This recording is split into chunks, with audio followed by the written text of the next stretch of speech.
This is the Throstle Club with Norman Bartlam and Bob Downing. Well, hello and welcome to the latest edition of the Throstle Club. It's the programme where we look back on the long and illustrious history of West Bromwich Albion, and we speak to former players and supporters about their memories of our marvellous club. There's a particular emphasis on this month in history.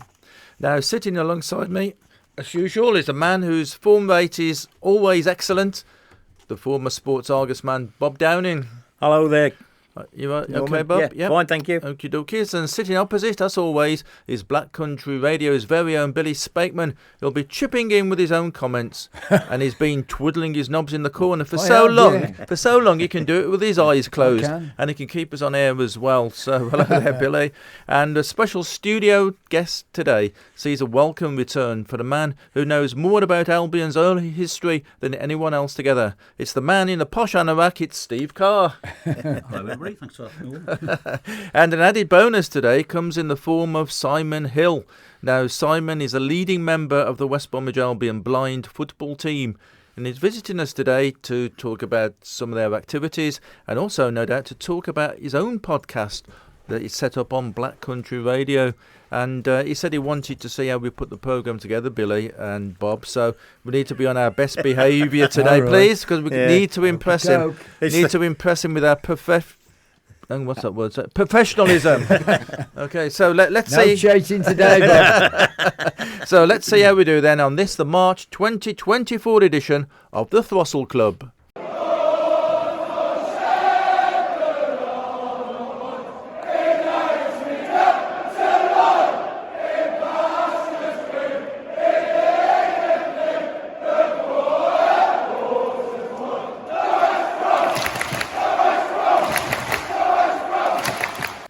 And as always, of course, the Albion choir there sets the hair on the back of your neck and your head, doesn't it, Bob? Yeah, he does a bit. Or it used to, anyway. Now, we've had some great news, haven't we, on the Albion front? It's all been sorted at last. Shilan Patel and his dad coming in, custodians of the club. Yeah. We had an assembly meeting on the day, actually, they signed. And there was a video from Mr. Patel to the assembly. He actually recorded it at another venue in America, but he was so keen to sort of talk to the assembly on that day, and he came over very, very well. The outlook to me is very positive. He's coming with his father, so you've got the family thing there. He talked a lot about community, and he talked a lot about the foundation. He's very keen on the foundation. He kept talking about the Albion family, which was one thing we've not heard for the last couple of years. And he sees it as a family, And I mean, the thing that the club are doing now is, one badge, one club. So everybody's going to come under the same umbrella, and I think that's only got to be a good thing. To me, he came over so well that you can only look forward now with optimism. That's fantastic to hear, isn't it? So, fingers crossed, and obviously we have to see how that pans out. We're talking about a family and sort of he's in with his dad, isn't he? So, it made me think, really, on the way in today about some other father and son relations that we've had at the Albion. There was famous Gary Megson, of course. His dad, Don, wasn't he? He was Don, Sheffield Wednesday guy. He was our scout at one. Well, he was our only scout, I think, at one time, wasn't he? In that. Yeah. And can you think of any other? Well, it's funny, really, because talking of March, in March, the Albion signed from Port Vale, Ronnie Allen. Oh, yeah. Now his son. And his son, Russell, also played, came with the Albion. Yeah, and there's a lot more. I mean, come on, lads, can you think of some more? Neil and David Clement. Oh, yeah. The Clements, yeah. Neil, QPR, wasn't he? His dad was at QPR, Dad was at QPR, yeah. Now, a good one at the moment, of course, is Jason Kumas, because his son, is it Lewis? Yeah. I think he's just started playing, hasn't he? He scored for Liverpool, didn't he, the other day? In the cup tie, yeah. I mean, we can sort of bask in that glory, if you like, because of Jason Kumas and his history with the Albion. So, yeah, I think, Albion fans will become Liverpool fans at certain times of the season. God, yeah. I can't really say. I mean, if they, again, not against us, obviously. Going back in time, Steve, early days of the Albion, it was the Perry. There was a family of them, wasn't there? Yeah, I think there were 5 brothers, all of whom played for the Albion at some point during the Victorian era. Charlie Perry being the most famous. Played for the Albion in 2 winning FA Cup final teams. Not too many players could claim that. I think his brothers Walter and Tom also were regular players for the Albion. And I think there are about 4 instances of all 3 of them playing in the same game.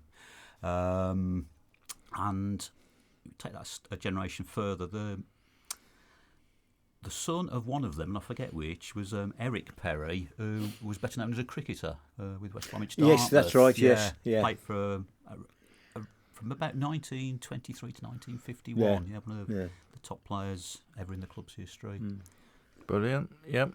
Now, the thing about the custodian, he called himself the custodian as well, didn't he? Our new leader, which is quite interesting. Back in the day, of course, the clubs.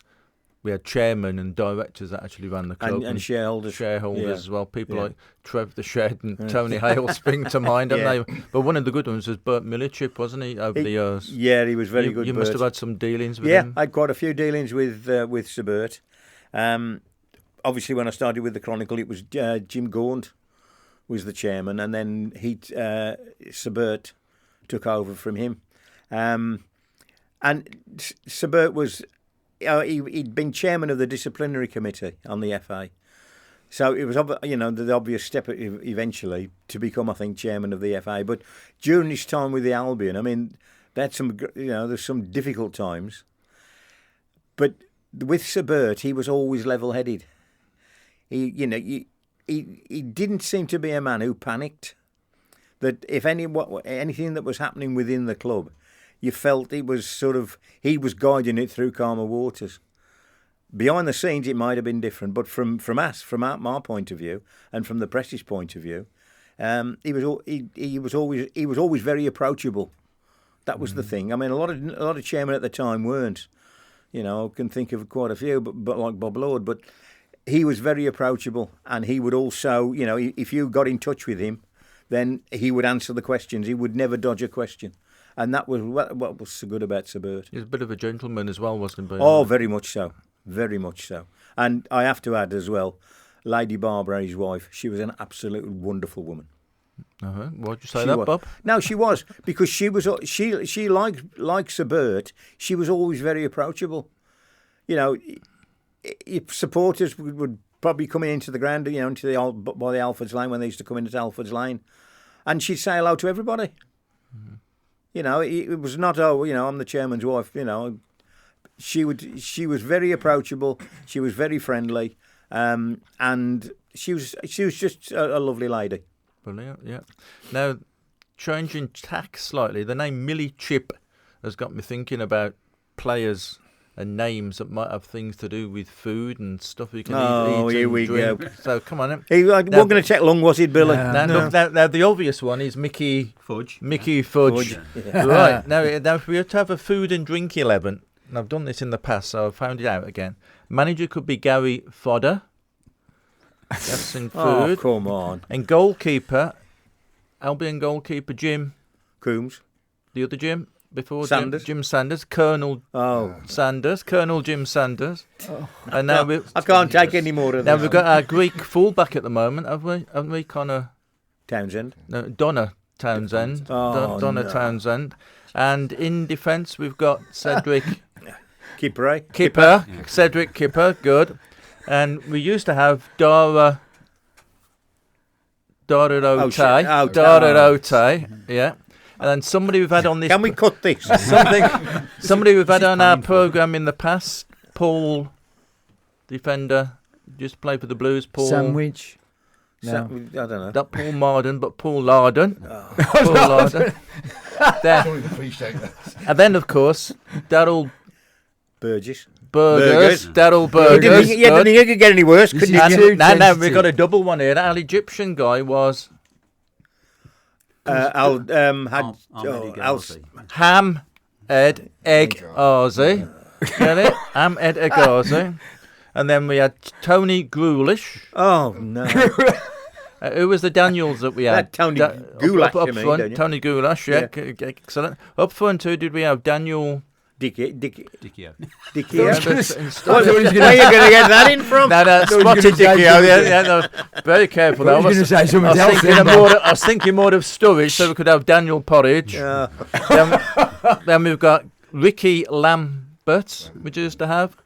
And finally, who have we got in the team now? Oh, thankfully, finally. Who went to the Ivory Coast for the African Cup of Nations? Yeah, Semi Ajayi. And who was the other one? Dean Garner. Gravy Diangana. There you go. No, I didn't make a meal of that, did I?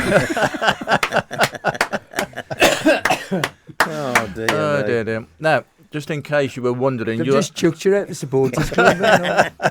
just in case you were wondering, you are listening to the Throstle Club, and that's first broadcast on this day and recorded in this very studio here at Black Country Radio Extra, and you can hear it at certain times on Black Country Radio as well, on FM, online, and via your smart speaker. And your device is obviously smart, isn't it, if you can pick up the Throstle Club. Now, the programme is also available later on my website, tntnews.co.uk, and also via any well-known podcast provider such as Spotify. And on Spotify, for example, you can subscribe to us and listen to our extensive back catalogue. That sounds good, doesn't it? Yeah, so we've done about 12 programmes now, I think. And there you go. Right, let's bring in Steve now. And Steve's just recovered from all of those appalling puns that you've been coming out with, you lot. So, Steve, sort of you and a group of long-suffering supporters, you're a walking encyclopedia of the Albion, I suppose, really, which explains why you walk with that limp. But younger listeners might not even know what an encyclopedia is or all it was. So most people just Google information. But your research has gone far beyond what Google can do, hasn't it? Into delving into old newspapers and magazines. And you found loads of stuff unpublished about the Albion's early years. Yeah, we there's a group of us. I'm not taking the credit for all of this. There's a group of 5. I don't mind being referred to as Anorak, and I'm sure the others don't either. But myself, Colin McKenzie, Robert Bradley, Barry Marsh, and Kev Powell. It's just a bit of a fascination for us, ploughing through all the old newspaper records from the Victorian era, collating statistics, dates of games, lineups, where they're available, the scorers, where they were given, attendances, when they were first published, the opposition, trying to identify the venues where the games were played. We've been doing this for years, but it's an area of the Albion's history that's never been covered in any great detail in any of the previous Albion history publications. It tends to get glossed over, focuses on Albion sort of reaching 3 FA Cup finals in consecutive years and becoming founder members of the Football League. But we've gone into it in as much detail as is humanly possible. So we're looking at the whole thing, the grounds where the Albion played in those early years. And we're going back to 1878, aren't we? Yes. And also we've discussed the link between the Strollers and the Albion. It's assumed that the Strollers changed the name to the Albion, but that is not necessarily the case. There is another line of thought that it was 2 separate clubs. And that the Strollers finished, and then a nucleus of players then went on to form the Albion. Strangely, although this is a collaboration between the 5 of us, that's the one point that even the 5 of us can't agree on. So we've put both sides of the arguments in the book that's coming out soon. We found out what we can about the grounds the Albion played on. Started in Dartmouth Park, where it was just an open expanse of grass. You had to bring your own markers and your own goalposts. Then the Albion, after a couple of years there, moved to their own ground called the Birches or Bunsfield, where the players enclosed the grounds themselves. They bought the timber and all the bits and pieces and actually built a fence to enclose the ground so they could charge admission. So that then marked the Albion out as a club with a bit of ambition, because nobody else could do that. stayed there a year and then moved to the 4 Acres ground, which is where West Bromwich Dartmouth Cricket Club was playing at the time. So that was a privately owned ground. Got a big perimeter wall all the way around it. The Albion obviously could only use the ground at certain times of the year and on certain days. So that's a different ground to where Dartmouth Cricket Club are now, isn't it? That's right, yeah. The current Dartmouth ground on the Birmingham Road, just down from the Hawthorns, is a different ground to where the 4 Acres was. 4 Acres was just down the road from the entrance to Dartmouth Park. Obviously, the 4 Acres was there first, from about 1834, and Dartmouth Park appeared in 1878. But Albion, by then, were progressing. They were doing well in the Birmingham Cup, the Staffordshire Cup, the FA Cup, and the crowds soon became too big for the 4 Acres to handle, which is how the Albion then sort of moved to their first proper ground, which was Stony Lane. Yeah. Okay, and then that was built up to a certain degree, and of course eventually the Albion outgrew that as well and moved to the Hawthorns in 1900. There's always been a close affinity, hasn't there, between West Bromwich Albion and West Bromwich Dartmouth? Yes. You're talking about Subert played for West Bromwich Dartmouth. Yeah, that's right. Yeah. We've got. I'm secretary at Dartmouth Cricket Club for my troubles, and we have got a framed photo on the wall there, which features Bert Millerchip as he was then. Yeah. Wasn't there an annual cricket match before the season started? Wasn't there, with the Albion players against the cricket folk? Yes, that was always a forerunner. I mean, it was always packed out because people wanted obviously to come just to the Albion players, but the one thing about it, the Albion players at that time, they did take it very seriously. Don't forget they had Jim Coombs, of course, who weren't a bad cricketer himself. Yeah. Brilliant. So you put all your information then, you've managed somehow, don't know if you managed to do it, to sort of get it all down in such a form that it can be published as a book. Yeah, the book is in 3 sections really. A section of narrative, just describing how the club progressed from, say, playing in a public park through the moves to the various grounds. Perhaps the longest part of the book is the Who's Who section we've done. I mean, there have been Who's Who books on the Albion before, but we've covered all the players that played in that period.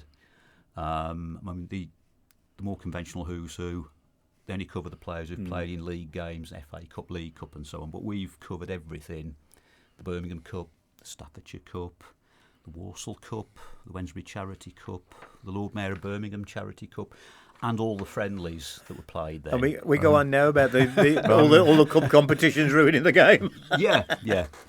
But of course, back then, certainly up to 1888, which is the period where this book ends, there was no football league. No. So the Albion relied on these cup ties, and if they got knocked out early on, they'd be looking to arrange friendlies. And as the Albion became famous, they would arrange friendlies against the likes of Bolton Wanderers, Preston North End, Blackburn Rovers, the Lancashire Cup winners. They'd play the Druids, the Welsh Cup winners. They'd be playing the county cup winners from around the north of England and North Wales. Brilliant. So the book then, how do people get hold of it? It's not out yet, is it? But you're asking for people to subscribe, really, I think, aren't you? Yes, we're advertising for advanced subscribers, some of you might think this is strange, but the book's been put together and it's going to be published in collaboration with Clive Corbett, who is probably better known as a Wolves fan. If you're a regular reader of the Black Country Bugle. Sharp intake of breath around the table there. It shows that Albion We might and have Wolves one coming in a minute. Albion and Wolves fans can collaborate and coexist in a peaceful environment. Clive has done a lot of books on the Wolves, similar sort of thing, sort of niche area, specialist interest, limited print run. That's his speciality. I was put in touch with him through Dave Instone, another journalist, and Clive was happy to take it on. So brilliant. So how do people get hold of it then to get the name in the book? That's a good question. How are we going to do this on the air, Norm? I mean, what's the best way? It's coming. An email address. You've got it's come through Facebook as well, hasn't it? Yeah, it's on Facebook. I mean, if I can mention Look Back in Albion, which is one I contribute to occasionally. We are about to get some publicity in the Black Country Bugle and the Express and Star. So the best thing for people to do at the moment then is to log on to Look Back in Albion. Yes. Yeah. And you've got a post on there about there's a post. Actually, Simon Wright put that post on, but yeah, it does include the advertising literature that we're circulating. There is an order form on there, which explains how you can order the book. The books, including postage and packaging, will cost £17. And if you subscribe by the end of April, you'll get your name in the book as well. Yeah, excellent. So folks should go on to Look Back in Albion, which is the Facebook page of Simon Wright and Conrad as well. So yes. And Conrad, even though he's in Malta, spends an absolute age updating that and keeping that Facebook page up to date. It's really recommended. Brilliant. There we go. Now, talking about publications which historians like to see, present day folk, really, we look back, people of our age, don't we, perhaps Simon, everybody else around the table for that matter as well, a magazine called Shoot. Remember Shoot? I mean, the good old days. And that was when I was a kid growing up, we'd always used to get Shoot. And recently I came across an article from exactly 45 years ago, and it was an article about Ally Robertson. And it was there that Albion manager Ron Atkinson was sounding off a little bit.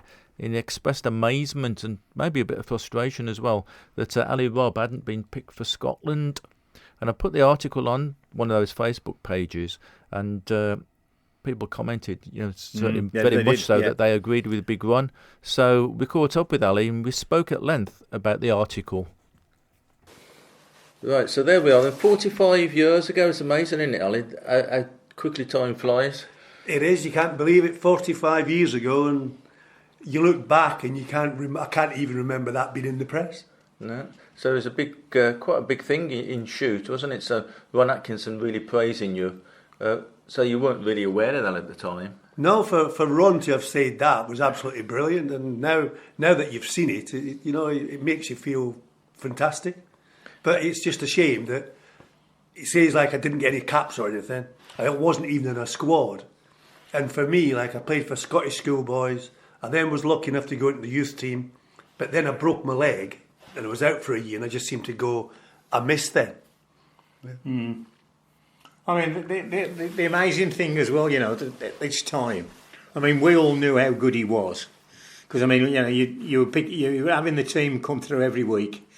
And the two a lot of them were standard names, and it was always Wile Robertson, and then Batson, Wile, Rotherham, Statham, and that's all. You never had to ask him about it, what the formation was, and he was good. I mean, just remember when they wrote that, Albion were third in the table in the first division. Everybody was talking about them. The manager of Scotland was Ali MacLeod, who, let's face it, was not the greatest of all time. And he was picking squads of 40 people, and he was picking centre-halves from St Mirren, Queen of the South, Brecon City, Arbroath. They couldn't tie this bloke's shoelaces. No. And for me as well, what was big disappointment for me was how many times he'd come down to watch Willie Johnson. And it was so funny that every time he come down, I played out of my skin. And even Willie, after the game, says, he's mentioned you. But then nothing ever come from it. And it's like Bob says, and then to see when they get the 40 squad out, and to see players from second and third division in Scotland, and here was us, third in the first division, and not even got a mention. Yeah. It was, but like you're saying, I feel the same as well. Wiley, the two of us, we got nothing. No. The two of us got nothing. And yet everybody would say, we always get picked in the first or top three or top four defensive two in the league. But the two of us never ever got picked for anything. Yeah. Yeah. So Ron with his motivational techniques then, I suppose, really in that way. In a way, he was trying to motivate you as well, wasn't it, by saying what he did? Well, again, when he come, I still remember it myself. The first game we played was away from home at Middlesbrough. And again, it was one of those games where you played well.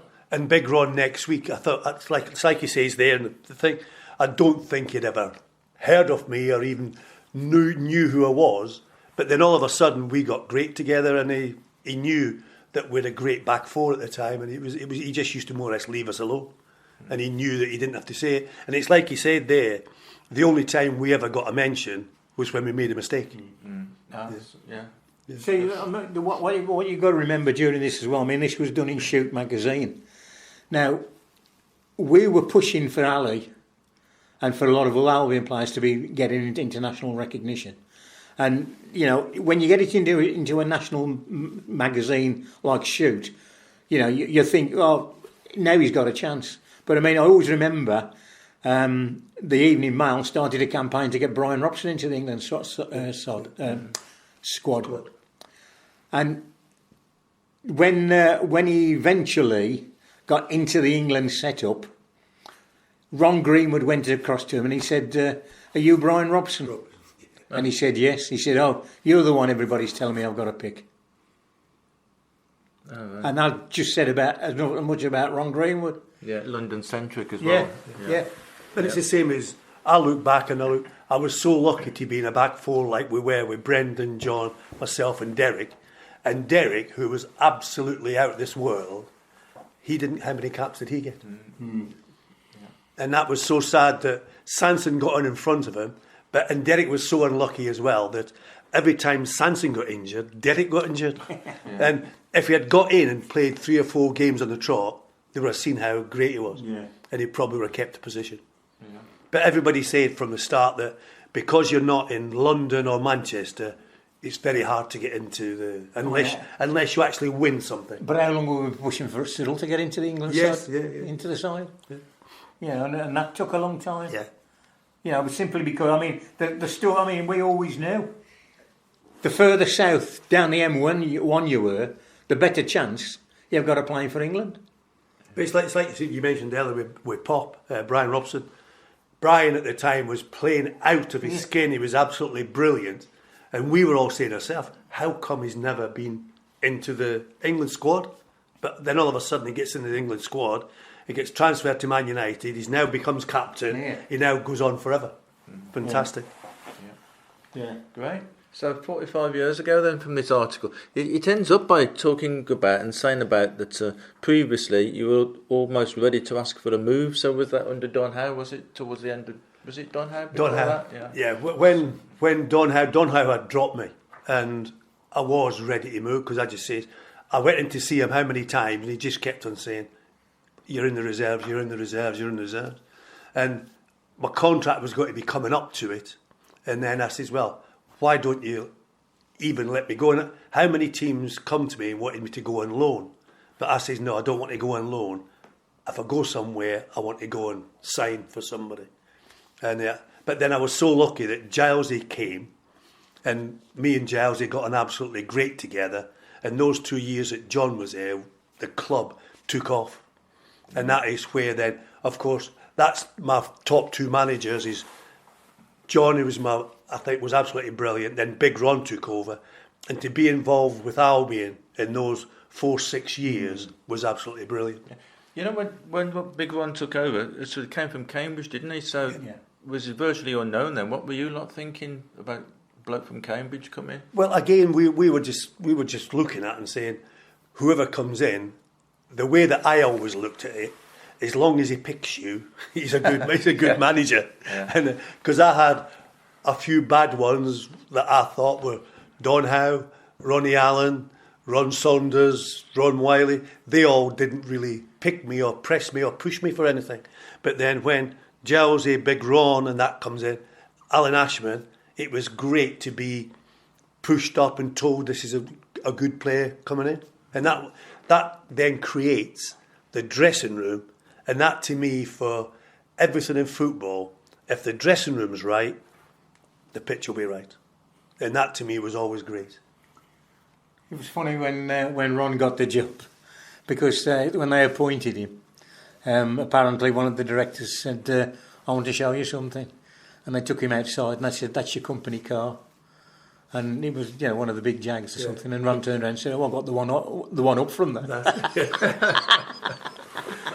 to be fair to Big Ron, he come in and he didn't try to be I am. He just come in, trained with us, he made us do the things, and he just told us this is how we want to play. And he more or less kept everything going, the same as what Jowsey had done, and which was great. He didn't try to change anything, he just kept it all going. And it's the same momentum, same everything. He brings Brendan in, and we just went straight up. It was brilliant. It was a fantastic time.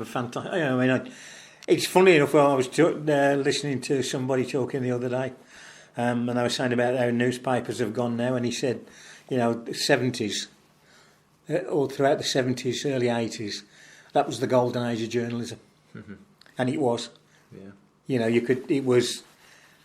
That's when the newspapers were newspapers. Now, them just giveaway sheets. To be fair, Bob, we all got on well with you all, and we would talk to the reporters. If there was anything happening, we'd actually say, "Do you know about this? Do you know anything that's happening with it?" Or we'd then go to them. We'd hear a whisper about something happening. What's happening there? And they would tell us what's going on, and that was great. There was we would never say anything bad about each other, and that was a great thing about it. That was absolutely fantastic.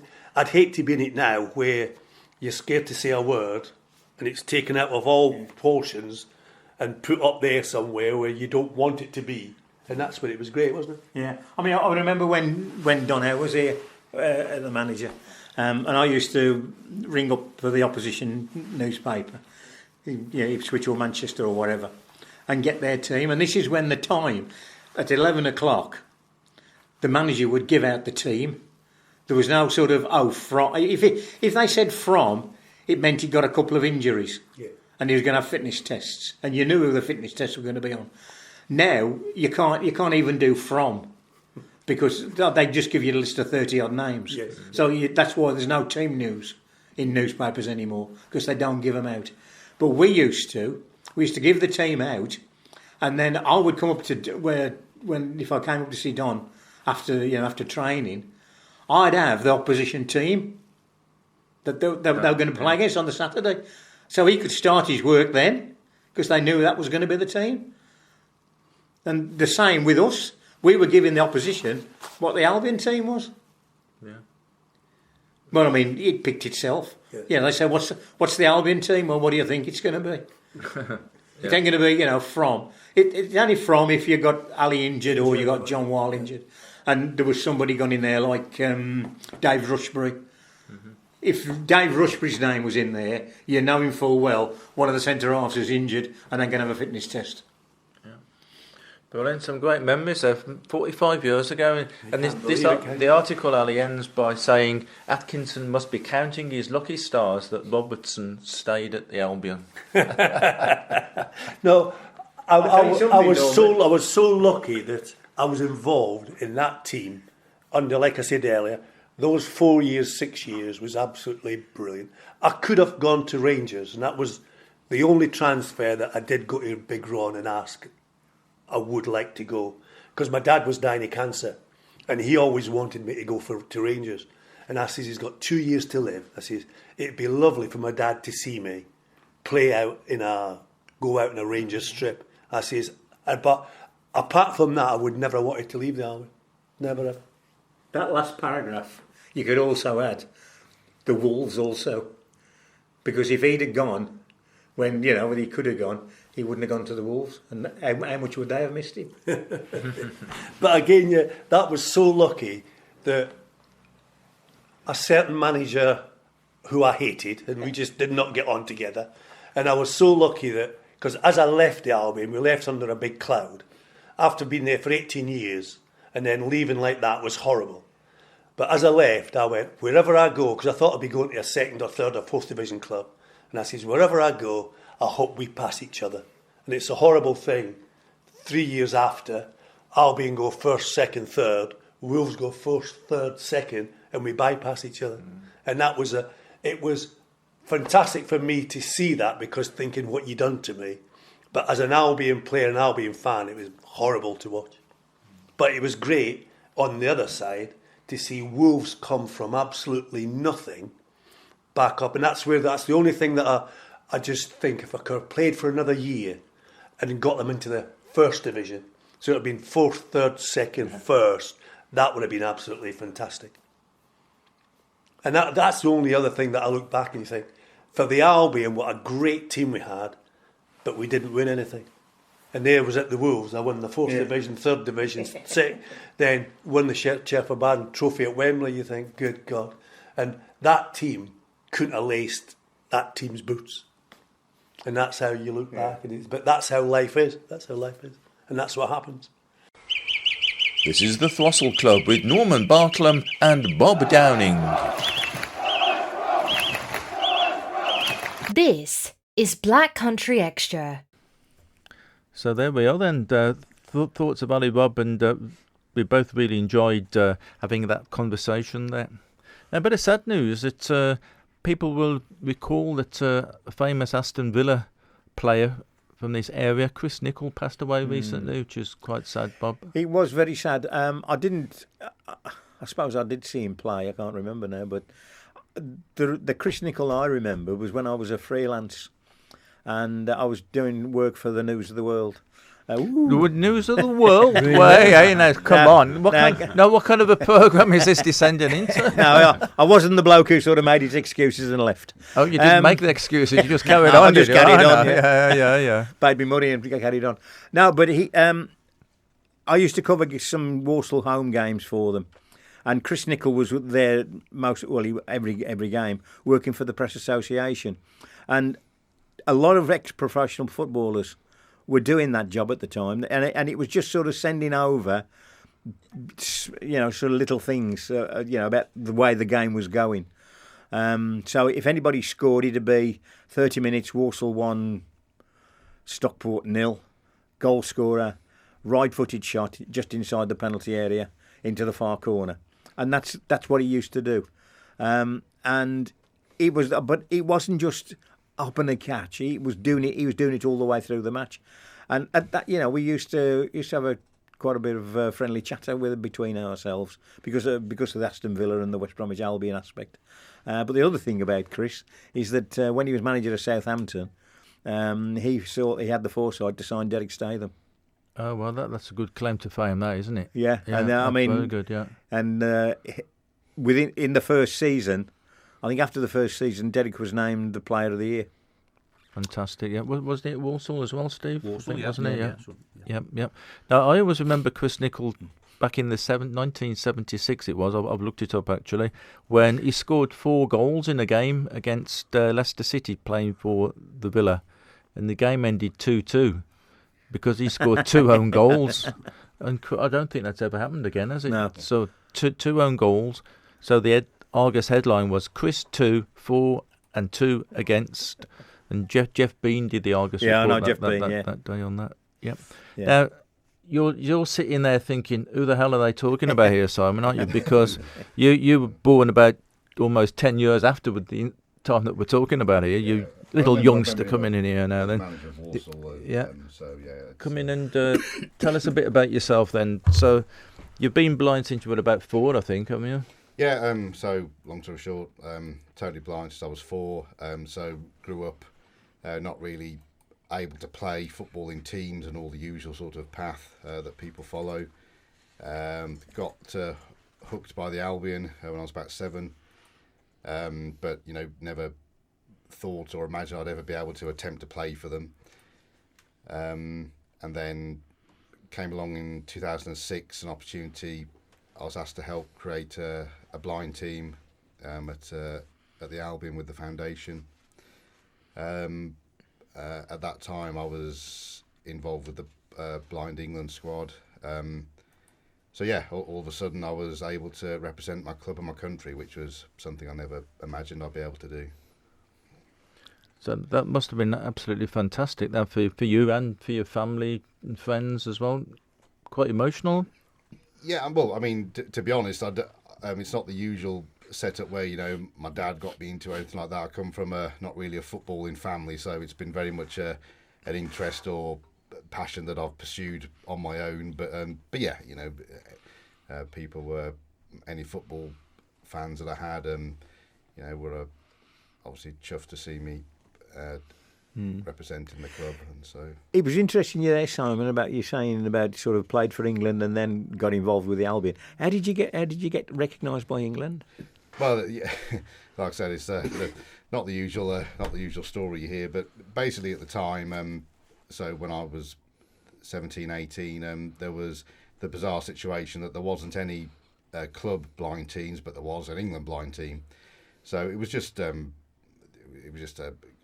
coincidence, really. My PE teacher at the time got talking to one of the coaches for England at some event somewhere, and he said, bring myself and a couple of others over to a training session, and then it just went from there. So yeah, it was just a conversation really that did it, because there wasn't the you couldn't be scouted or watched playing for clubs at the time. It was a bizarre way for it to happen, really.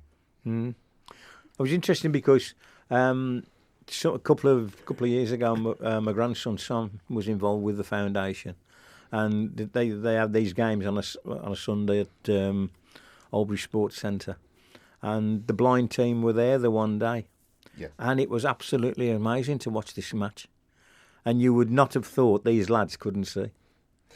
No, well, obviously, it's people always comment and how amazing it is. I mean, it's there are certain aspects of the game which you won't see us doing. Obviously, headers, volleys, and but and so it's a different game, but it's more about keeping the ball on the floor, and obviously it's all about listening, communications. Even more, I mean, they talk about communication in sighted football, but in blind football, it's absolutely critical. But yeah, it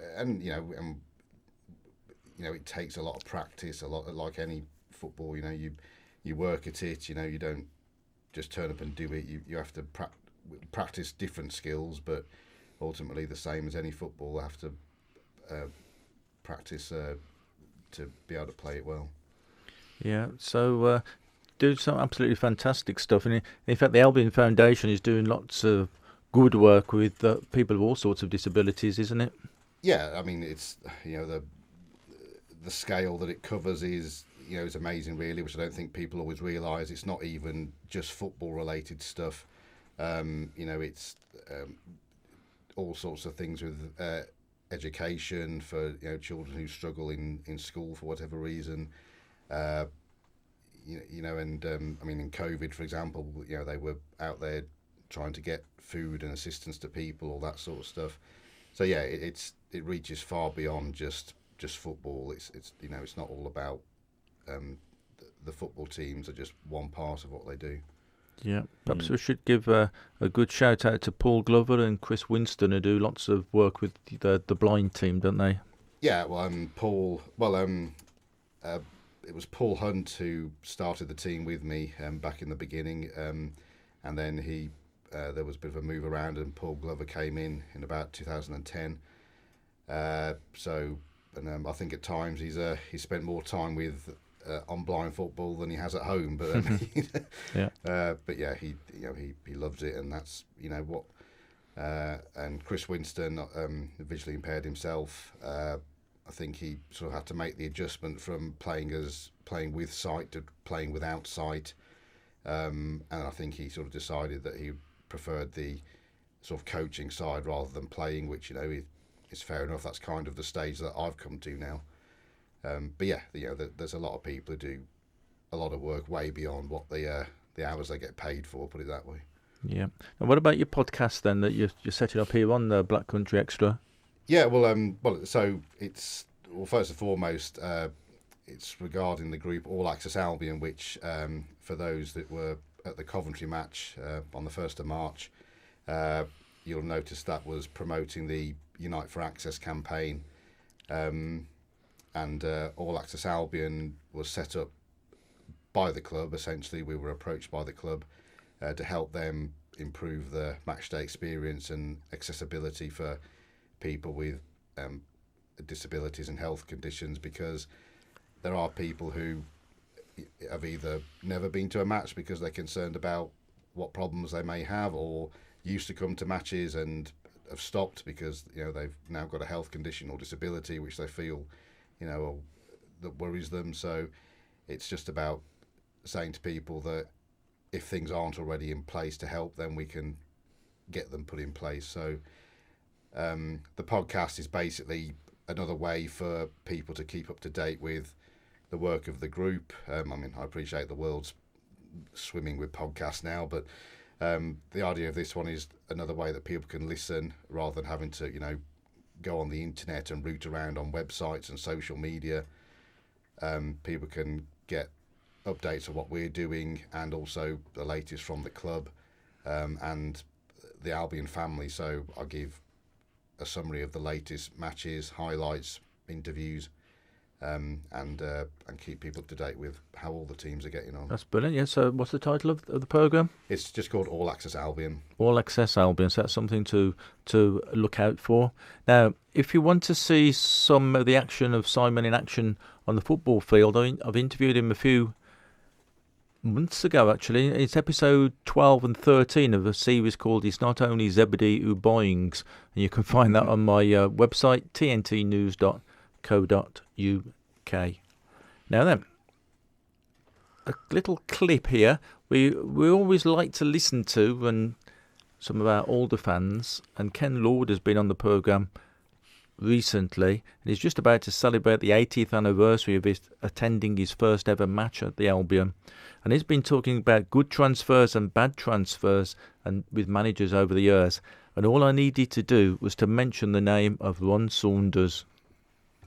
Right, we're saying in the 1980s how bad things became. Then 85, 86, we had Ron Saunders. It was one of our worst ever seasons, wasn't it? He was, in my opinion, Ron Saunders, he really brought the Albion down. He came from the Villa, he stayed up.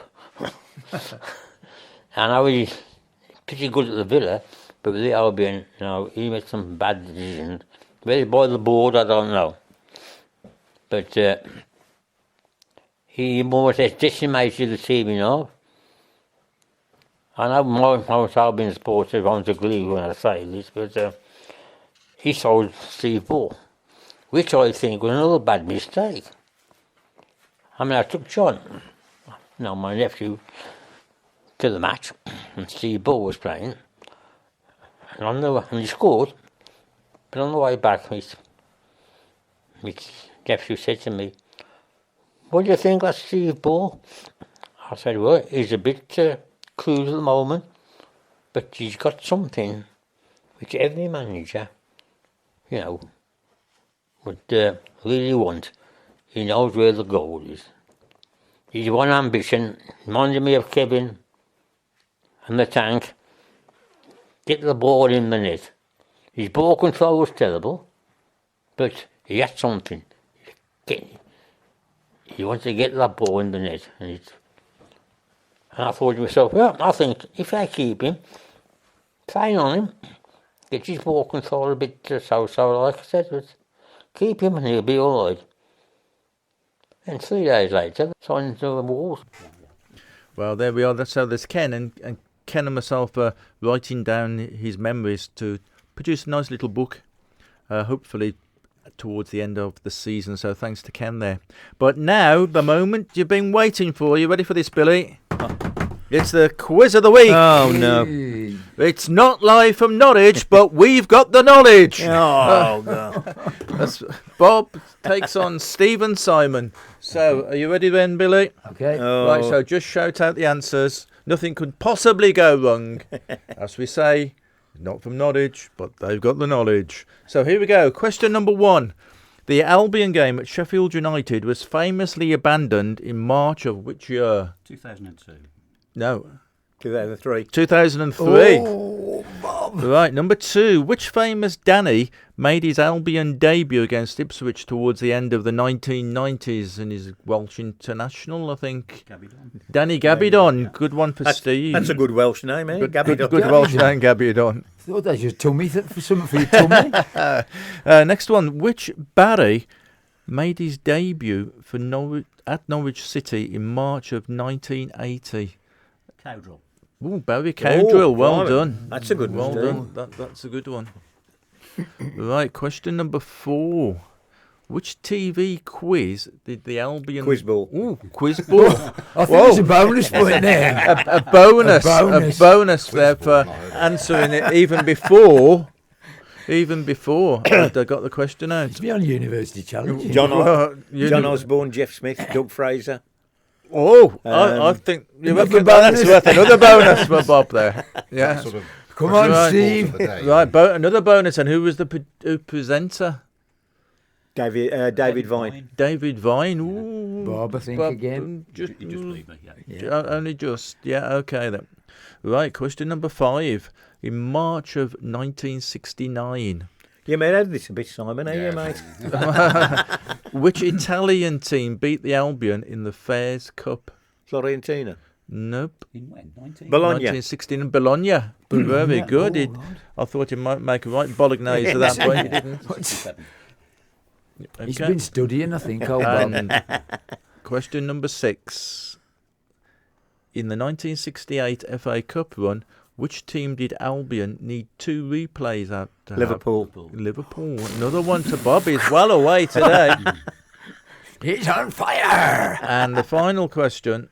In March of 1963, who played his last game for the Albion and scored a hat-trick in a 6-1 win against Ipswich? Derek Kevin. Derek Kevin. Yes. Good try, but I mean, Yeah. I don't really need to count, do I? No, so there we 1, go. 3, 4, 5, 6, 7. The highest score ever. 7 This is- points. Seven. To This Bob. is the Guinness Book of Records. This 3 is. to Steve. Have So a- it's Wow. Bob. Have a word with them, Billy, will you? Guinness Right. Book of Records. I'm going to it. throw in a bonus question here then for 4 points. Oh! This has never been done before. No, come from under the rug, that one. Right, Derek Kevin, what was his nickname? Tank. Oh, Bob's got it. Oh, He's got over yeah, 10. well, there we go. 11 What has he points. been on today? 11 points. Since his I'm Well, going to kiss he's- his feet. Well, no, I have. You no, watched him. no. Since he's been talking about the news of the world, I don't know Oh, what's no. happened to him. It's gone. Blimey. I am aghast. Gordon Bennett. Yeah, you did. Yeah, dear. Now then, Well done. Well, very good. So there you go. Oh, that's pleasing, that is. Yeah, As I said, 11 it's high score. Double figures? Set the bench. Nobody's ever got double figures in the quiz. No. Well, that's something. We didn't even have 10 questions this time. No, either. It's just Okay, astonishing. I'll carry on. Find some more.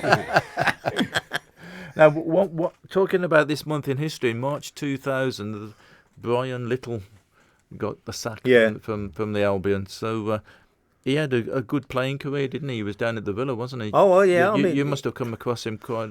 But Yeah, but I mean, that would have been Rob Bishop type of thing, you know, and the Argus, whoever was covering the Villa. So I think I'd moved on then. I think I'd moved on to higher things. oh, higher things Yeah, higher than things. talking about the Villa. Oh, Yeah, he'd gone on to the was sun. that He'd ever gone on be- to the sun. He'd gone on to the Sun. didn't he? only on No, I a, think only on a freelance basis, No, of it's- course, so could just do what he wanted to do. Can I say that the higher things was the grandstand at Cheltenham? But yeah, it was one of those things, you know. When we seemed to have a lot of managers at the time, when there was a lot of comings and goings. Yeah. We just didn't sort of. We had Ray Harford come in, didn't we? And Yeah. that seemed to be we were getting somewhere. Then he left completely out of the blue, and then it was just chaos really. There was unrest with the. I can't remember. There was unrest with the chairman, wasn't there? And all. Yeah. So yeah, it was a bit of a mess for until Paul Thompson and then Gary Megson came in. That's right. Yeah. What about yourself then, Sam? Can you remember your first game? Yeah, it's like I said, I was about 7. It was Preston North End at home. We won 3-2. Bob Taylor got 2. I'm afraid I can't remember who got the other one, but yeah, so I was hooked. Yeah, so it's been downhill ever since then, really. hasn't it? but is there a history of supporting the Albion in the family then? No, like I say, it only came. Well, what actually happened was one of my granddads supported Villa, and then my auntie married an Albion fan, and so it became a bit of a tug of war between my uncle and my granddad as to whether I supported Albion or Villa, and in the end he got me to the Albion first. So that's Cool. That was a narrow escape. That was, wasn't it, Simon? Wow. Well, what about you? Know, these moments in life can go one way or the other. Yeah, indeed. Yeah. What about you, Simon? Steve, rather? What about your first game? Can you remember it? My first Albion game? Yeah, it was at Wembley Stadium, 1967. Albion against Queen's Park Rangers. Yeah. Oh. Third division team. We were 2 up at half time and we lost 3-2. Just mention to younger viewers the significance of that game. Which particular significance? It was the cup final. League Cup final. Yeah, sorry, didn't mention that. Yeah, the first ever League Cup final. First one we played at Wembley, and of course, following the Albion's been pretty much like that ever since. Yeah. I mean, the thing is, March has been really a bad month for Albion because we lost 2 cup finals. We lost against QPR and we lost against Man City, both in the League Cup. Yeah. So I remember that QPR match. It just daggers through your heart. Yeah. I did find the original Big Match Sunday afternoon coverage of the Manchester City game on YouTube a week or so back. Yeah. And my overriding memory of that game is how cold it was. I was frozen. But having watched the highlights again, I realised it was a much better game than I remembered. Both teams missed a sack full of chances. I think we'd had a lot of snow, hadn't we? Yeah. And the Wembley pitch was in a terrible... Was that the time... Because I know, for some unknown reason, they decided they were going to have the Horse of the Year show on Wembley Stadium, and putting the fences where the horses were landing blocked all the drains up. Yeah. The pitch was dreadful. Yeah. Well, it's been so cheerful that keeps us going, isn't it, really? So we'll march on from March, I think, and we'll look forward to April next month. And we'll have more from Rob Bishop talking about the Sports Argus in next month's programme, I think. So it'll bring us into spring and boing into April. Yeah. So time has beaten us once again. We're up against the clock here again, as always. So thanks very much. Hope everybody's enjoyed listening to the programme. Thanks for your contribution, Bob. You've enjoyed it? Yeah, I've enjoyed it very much. Enjoyed meeting Steve and Simon as well. Yeah, I hope you haven't picked up any bad habits here, Simon. No, it's all education. And thanks for Steve coming in as well. And I look forward to the book when it comes out. That's great. So thanks very much indeed. And thanks for listening. This is the Throstle Club with Norman Bartlam and Bob Downing. Live from the Black Country, online, on your mobile,